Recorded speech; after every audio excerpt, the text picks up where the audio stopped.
Могут ли представители коренных малочисленных народов Севера для своих нужд заниматься рыболовством без квот и разрешений? Ответ на этот спорный, как оказалось с точки зрения действующего законодательства, вопрос искали в Конституционном суде республики. И высший судебный орган сегодня вынес решение. С подробностями Туяра Филиппова.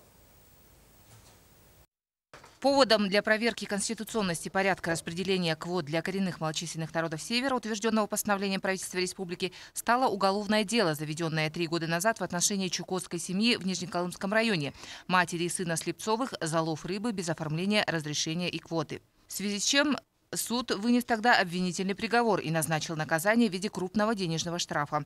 С таким решением подсудимые не согласились и подали апелляцию в вышестоящие суды. И теперь этот спорный вопрос стал поводом к рассмотрению в Конституционном суде республики.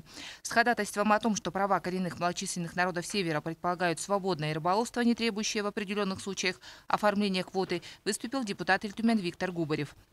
Между тем, Конституционный суд республики сегодня признал положение пунктов 5 и 9 порядка распределения квот для коренных малочисленных народов Севера все же не соответствующими Конституции республики.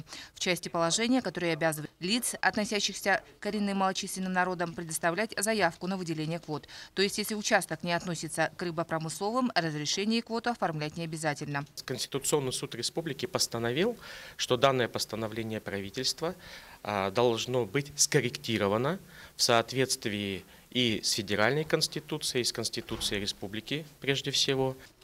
Ходатайствовавший по делу Виктор Губарев, хотя и доволен постановлением суда, считает победу промежуточной.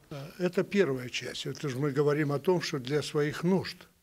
А сегодня практически правила о рыболовстве лишили их конкуренции для получения участков для промыслового рыболовства. Потому что тоже нужно заполнить массу, выиграть конкурс, заплатить большие деньги.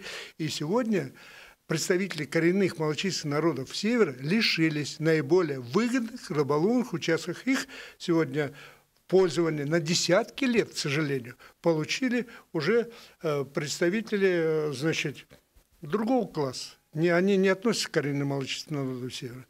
Решение Конституционного суда республики, возможно, будет учтено и в новом законе о господдержке народов, ведущих кочевой образ жизни, который сейчас рассматривается Госдумой. А семья Слепцовых получила веский аргумент в виде постановления Конституционного суда, чтобы в дальнейшем оспорить решение суда, признавшего их виновными. Василий Слепцов, Дмитрий Сергучев, Туяра Филиппова, НВК «Саха», Якутск.